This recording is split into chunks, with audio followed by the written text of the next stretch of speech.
Hello, and welcome to my first video of my super calm, super sleep series. This is going to be super casual, super unedited, and we're going to be doing some calm games of Dream Daddy. This is very text heavy, so while we're doing a lot of voices, we're doing a lot of talking, and I hope this will help you fall asleep or just calm down. But before we begin, take a deep breath in through your nose and out through your mouth. Settle in and let's get started. Zzz, zzz, zzz. Dad. Zzz. Dad, wake up. 5 more minutes. You said that 5 minutes ago. And also 10 minutes ago. I finally open my eyes and sit up.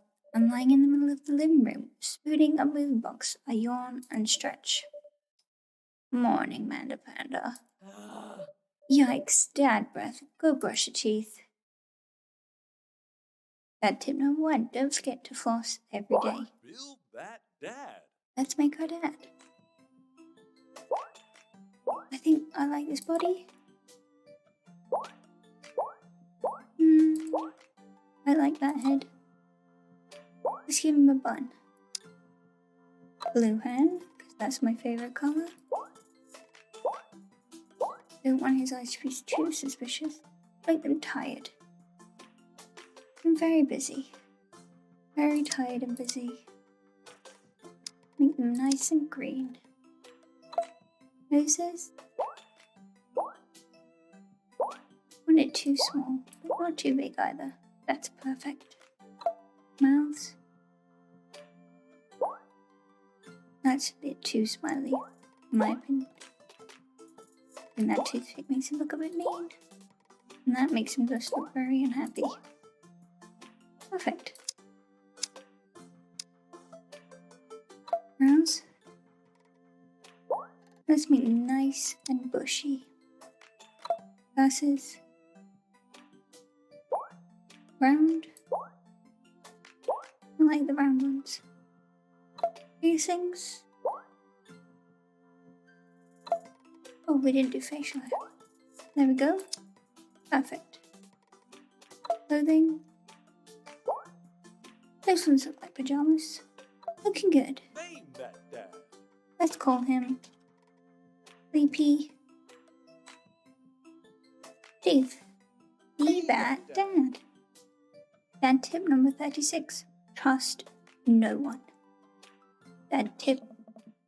Right. Did you fall asleep packing? I got most of it done, I think. Searching around the room, it looks like I did a pretty good job. Every box is sealed except for one. Wait, straggler. What's in it? Looking into the box, I see a bunch of old photos in little photo albums. Whoa, I haven't seen these in years. I pull out one of the dusty albums from the top of the pile and begin looking through it. That's the coolest baby I've ever seen. The only way your father and I could get you to stop crying was to put the sunglasses on you. But whenever we tried to take them off, you'd start crying again. Spent the first 2 years of your life with sunglasses on. Nice. Halloween when you were maybe 4? Oh my god, that dragon costume. You couldn't decide between being a princess or being a dragon, so you went with both. Princess Dragon. Why do I remember being in that dragon costume? Why do I remember crying in that dragon costume? You saw yourself in the mirror and realized that you were afraid of dragons. Seeing yourself inside the dragon's mouth was a realization of your greatest fear, I think. Right, yep, definitely repressed that memory. And this was you in your horse phase. Dad, I believe you named that plush horse Sir Horsington the Brave? Oh, no. I don't think that was his. Amanda lunges for the photo, but I quickly snatch it away and hold it above her head with my superior dad arms. Nice try, but this is important blackmail for later down the road. Go ahead and try me. I've seen pictures of you and your scar band. Ouch, kid. This communist manifesto had a chance back in the day. I look off into the distance and reminisce about the red horn section. Hey, it's Emma P. No, Dad, that's Emma R. I didn't meet Emma P until high school. Honey, I promise you wholeheartedly, I will never stop mixing those two up.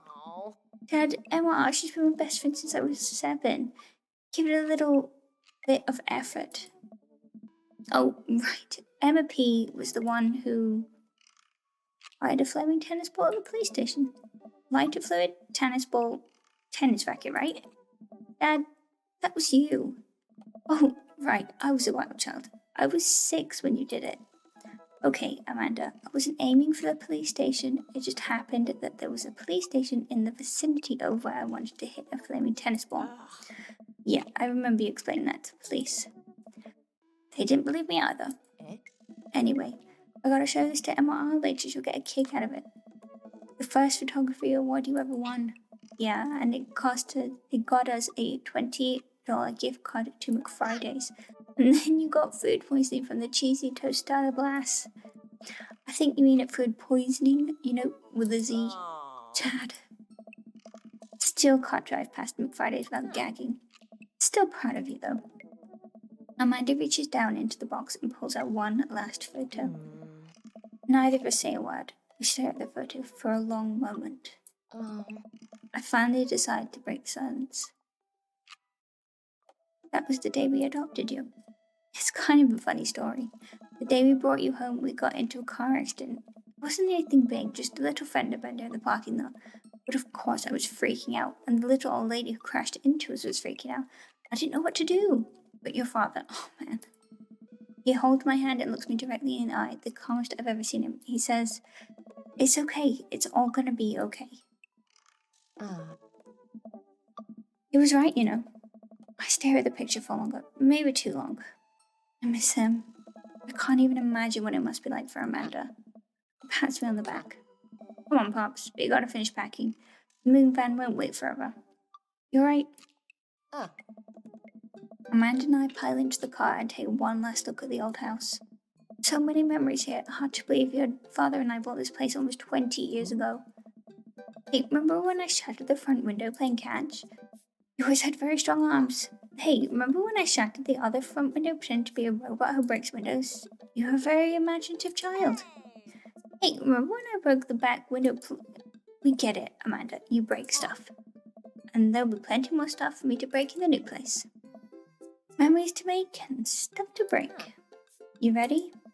We sit in silence for a moment. I watch my daughter grow up in this house.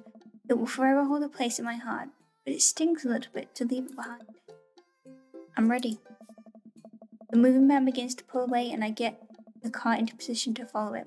I watch our old house, disappear in the rearview mirror. So what? So sell me on our cool new pad. I clear my throat and do my best cheesy announcer voice. Nestled in beautiful scenic downtown Maple Bay, a new house features multiple places to sleep. Not only are there bedrooms for your sleeping pleasure, but couches and floor space where you can, yes, catch a wink. What a deal! I mean, if sleep weren't for the weak. Sleep more than anyone I know. I admit my fault, Pops. I keep it real. Anyway, it's also smaller than our last house. Cozier, one might argue. Good spin. Yes. I think it's great. Won't we be closer to a lot of cool stuff that we can walk to, so I don't have to waste gas? I mean, trying to park downtown is, Amanda, you're going to have to learn how to parallel park at some point, right? Not gonna happen, Pops. I think someone needs to do a 3-point turn on their attitude. I don't know how to do that either. Have you met the neighbors yet? Not yet, but the neighborhood seems pretty quiet.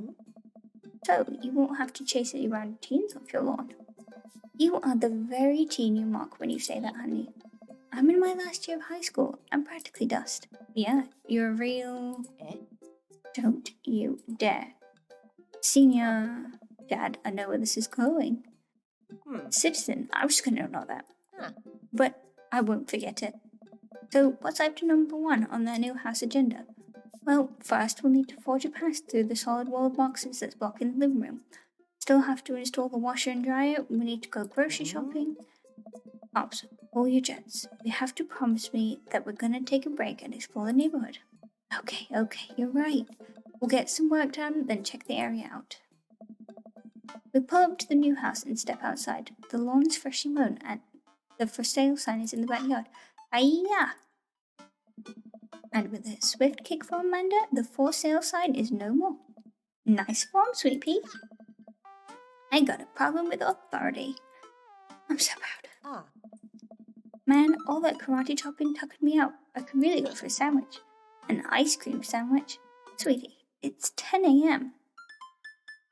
I need some coffee ASAP. I gotta get my hands on a nice hot cup of the old bean juice or I'm gonna be useless all day. I think we passed a coffee shop on the way here. Maybe we could check that out. Let's do it.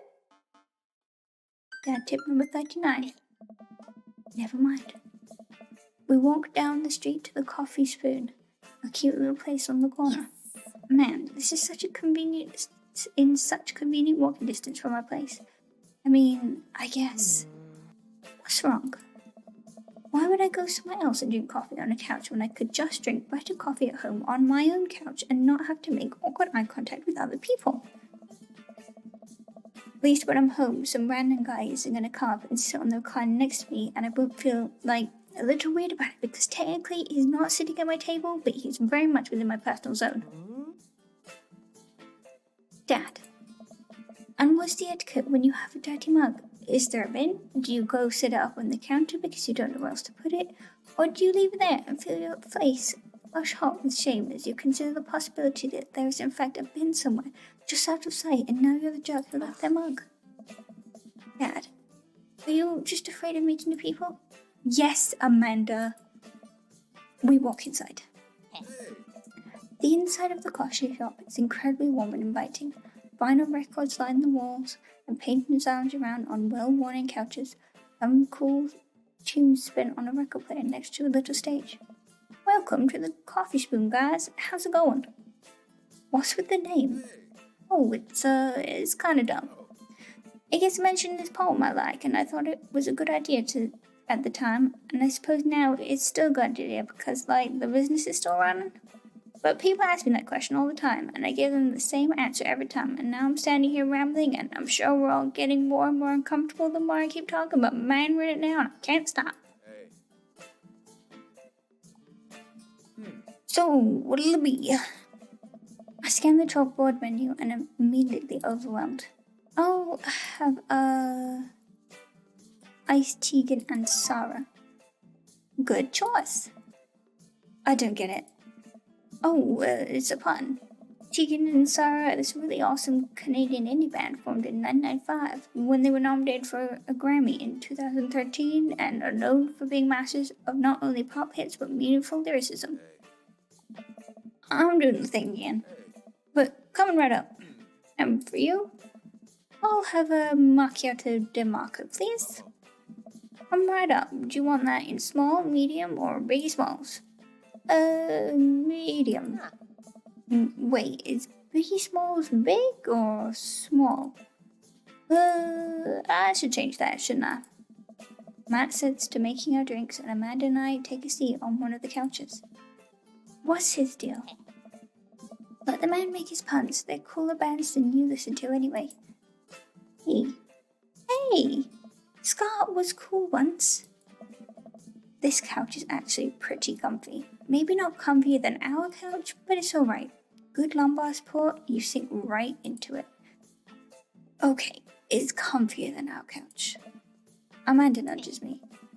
This place is right next to our house, and that guy seems not only cool, but also just as uncomfortable with talking to other people as you are. You should totally become friends with him.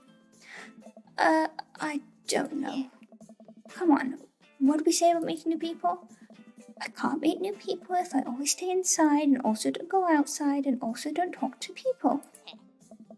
See, we're making progress.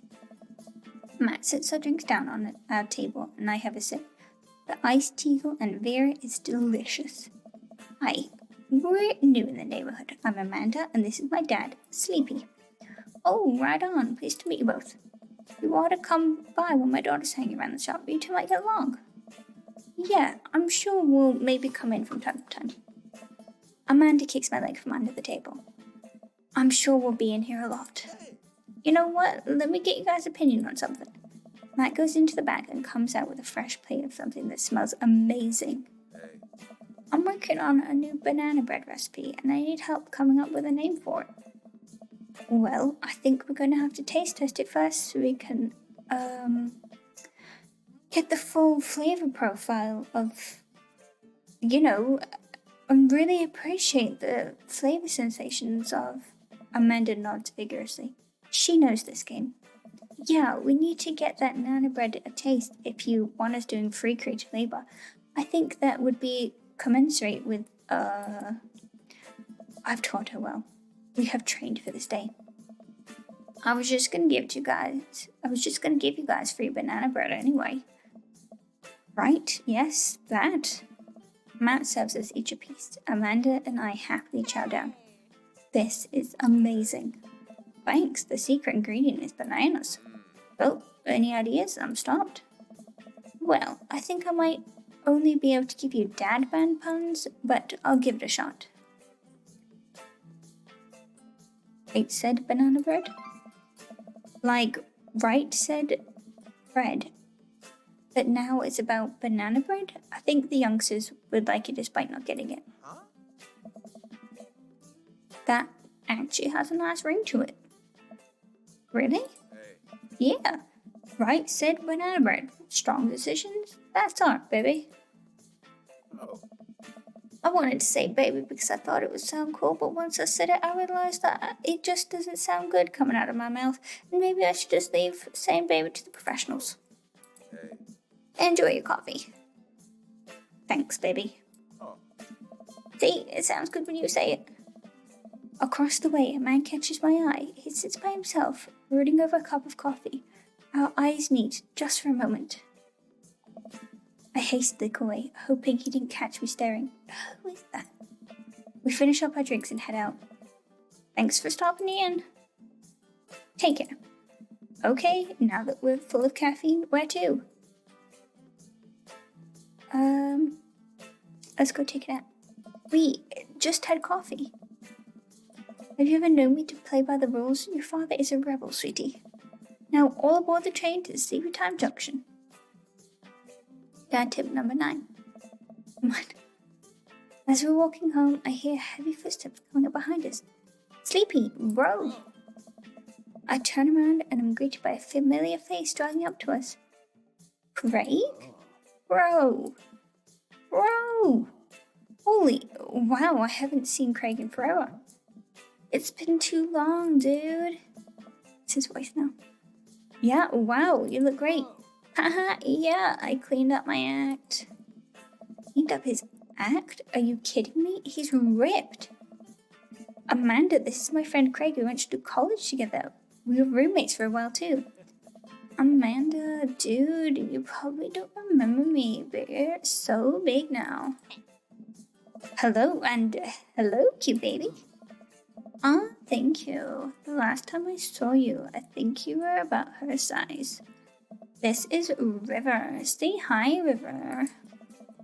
He picks up her tiny wrist and waves it around. River gurgles happily. Are you babysitting? Nah, dude, River's my kid. Man, it has been a long time. It's like one minute we're rolling up to exams with bad hangovers and the next we're both fathers. Where you been, man? I was working out in California. I just relocated the business back to Maple Bay. No kidding. Amanda and I just moved to this side of town. How's Smashley doing? I mean, Ashley. Ashley is her name. Oh. She actually still goes by Smashley, and we got divorced last year. Oh, dude, I'm so sorry. It's old news. We take turns taking care of River and the twins. It's all copacetic. Twins? You have 3 kids.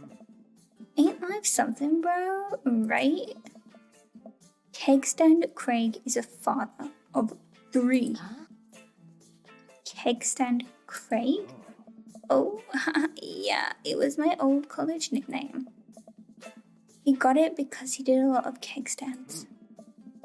It's that thing where you do a handstand on a keg and then drink from the keg. Right.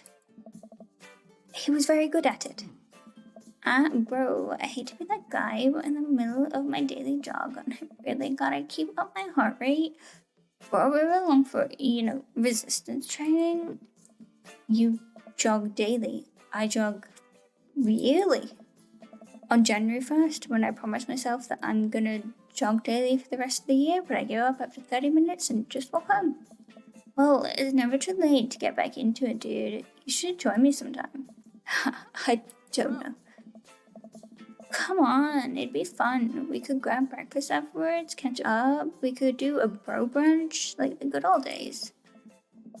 Alright, sure, sounds great. Great, let's get that going soon. I might get moving. Good to see you guys. It gives a little wave, puts his earbuds back in, and jogs off. I can't believe Craig is ripped and has kids. Really? Why is that? Craig I knew is not fit to be responsible for any living thing, including and especially himself. One time I watched him drink an entire jar of marinara sauce for dinner. Amanda, he opened up a new jar of marinara sauce and then he drank it like it was a thing that normal people do. It was unholy. And then I asked him what the hell he was doing and he said, and I quote, "Basically, smoothie, bro." I mean, technically he's not wrong. He jogs. He was jogging. He's like a totally different person. Anyway, we better get home. I'll have plenty of time to reflect on how old I feel later. Amanda and I flop down on the couch. Amanda has to shove some empty boxes out of the way before she can sit. Too bad we're going to be putting my stuff right back into these boxes in a few months. No, don't say that. Oh, Dad, it's going to be okay. I'll be fine. I know. It's just, you're my little girl. It's going to be weird not having you around. I'll come visit and I'll text you every day and I'll take lots of pictures. I mean, obviously, I'm a photography major.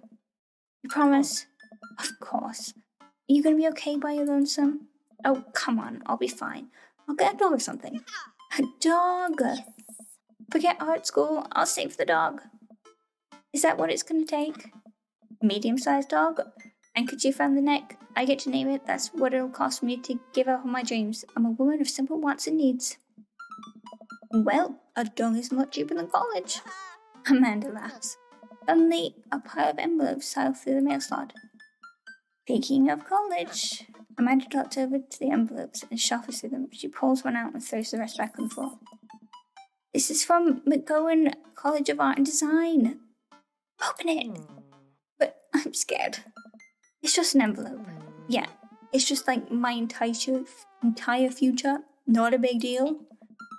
She takes a deep breath and rips the letter open with her teeth. We have a letter opener, but okay. I hold my breath while Amanda's eyes dart back and forth, scanning the letter. What does it say? The admission committee has reviewed your application, blah, blah, Her face drops. Regret to inform you that we are unable to offer you admission to McGowan College of Art and Design. Amanda throws the letter on the coffee table. Oh, sweetie. It's okay. I kind of saw it coming. I knew I shouldn't have put that experimental stuff in my portfolio. Their admissions officer told me they just went to see portraits or whatever. I pull Amanda in for a big hug. You're an amazing photographer. I know how much work you put into your portfolio. Some other school is going to want to snatch you up for sure. Yeah, I know. It's fine. Are you actually fine, or are you just saying that? I'm fine, really. Her face is the opposite, but I probably shouldn't push on this. Oh, and before I get, Emra and Emma P are both sleeping over tonight. So, you need me out of the way because I'm painfully uncool? I would choose more delicate phrasing, but yes. Well, I'll have you know that I conveniently already have plans for tonight, so you'll have the new place to yourselves. Yeah? What are your plans? Rick, think of plans. I'm secretly the mayor of this town. When I attend the union meeting, I'm going clubbing. Bossman's been riding us proles too hard. It's time to rise up for our rights. Dad, you're not even going to invite me to the riot? I'm sorry, sweetie. It's an honest day's work for an honest day's riot. I'm just kidding. I'm actually going to stay home and finish up packing, go to bed, go out and watch the game. Nice. Which game? You know, the game, the one that's on tonight. Dad. The game on TV at somewhere other than here. Okay. While you do that, I'm going to do drugs and commit some light arson with the others. I'm concerned you're hanging out with the wrong crowd. Amanda shrugs. I would have expected you guys to be up to white-collar crime by this point. Maybe money laundering at least. I'm a street rat, Pops. You're kidding about doing drug and crime, right? Yes, Dad. Just making sure. I gave her a pat on the head. Have fun with your sports. Are you being sarcastic? No, making fun of sports is played out. Alright then. I do some light cleaning around the house and decide to clear out right before Amanda's friends arrive. Before I leave, Amanda stops me. Hey, don't forget that you have that meeting with my English teacher tomorrow. Oh, right, Mr. Vega. Yep, totally remembered. I'll be there. I hope they have a fun night. I'm really glad Amanda has such sweet friends, even if I can never remember their names. Just as I'm heading towards my room, doorbell rings. Who could possibly need anything from me right now? Do they know what time it is? I'm just about to head out. I walk over to the door and open it. Hello? A handsome, clean-cut man stands at my door, brandishing a plate of cookies. Hello? Hi, I know it's... Different voice. Hi, I know it's kind of late, but I baked way too many cookies and I just can't have these in the house or I'll eat them all. Oh, where are my manners? My name is Joseph. I'm your next door neighbor. Oh, yes, hi, I'm Sleepy. That's what my name is? I saw the moving van and thought I'd do the neighborly thing and bring you some. My daughter Christy wanted me to know she baked them herself. Joseph leans in and whispers, but between you and me, she just sprinkled in the chocolate chips. We both share our kids, right? Amanda pokes her head out of the room and immediately hones in on the cookies. Wow, cookies, huh? Oh, nice to meet you. Joseph hands her the plate of cookies with a smile. Well, thanks for the cookies. Amanda disappears with the cookies. Amanda, come... She's gone. That's my daughter. Her name is Amanda. She's a charmer. Daughters are tough. Sons are also tough. Children in general are just tough. I hear that. I mean, there'd have to be something wrong with you to try to raise more than two. I have 4 kids. What have you done? Oh, I meant... Don't worry, you didn't mean to be rude. Oh no, this is the first neighbor I've met and my social life is already in a tailspin. I wonder if it's too late to move again? Yeah, okay. Is the missus around? Mr. actually, and, no, not anymore. He died. Oh, I'm sorry for your loss. No, it's alright. How this is uncomfortable. We stand there quietly for a moment, acutely aware of how awkward we both made things. I'm sorry, can you close the door real quick? I look at Joseph quizzically, but comply. After a second, I hear a knock on the door. Opening it, I see Joseph standing there with a huge smile. Hey, I'm Joseph, I'm your new neighbor, Joseph. I've promised not to talk about your dead spouse this time. I'm throwing a barbecue for the cul-de-sac, and I'd love for you to come by and meet the rest of the neighbors in our community. What do you say, pal? That sounds great. My daughter Amanda and I would love to stop by. Also, 4 kids is a perfectly normal amount of children to have. We shake hands to seal the deal. Well, neighbor, I'll let you get to bed. See you at 3 p.m. on Saturday. Sure thing, neighbor. Joseph starts walking away, but stops to think for a second and turns around. Hey, in all seriousness, raising a kid on your own can't be easy. If you ever need to talk about stuff, I'm the youth minister at a church down the street. Oh, I don't know, I wouldn't really consider myself a youth. Nice. You look pretty young to me, but suit yourself. And with that, Joseph's gone. You seem nice. Amanda walks back into the living room, crumbs on her face, and cookie in her hand. That was the smoothest recovery I've ever seen. I should be taking notes. See, you're already fitting in great. Where'd those cookies go? They're gone, I'm sorry. If it makes you feel any better, they weren't very good. So you ate all of them anyway. The Emma's helped. Right. Well, kiddo, I'm gonna go catch the game. Have fun, Dad. Okay, I'm going to leave it there for today, but I will continue on a different day. I hope you're getting good sleep if you did fall asleep, or I hope this has helped you calm down a little bit. I will see you next time. Goodbye. Goodbye.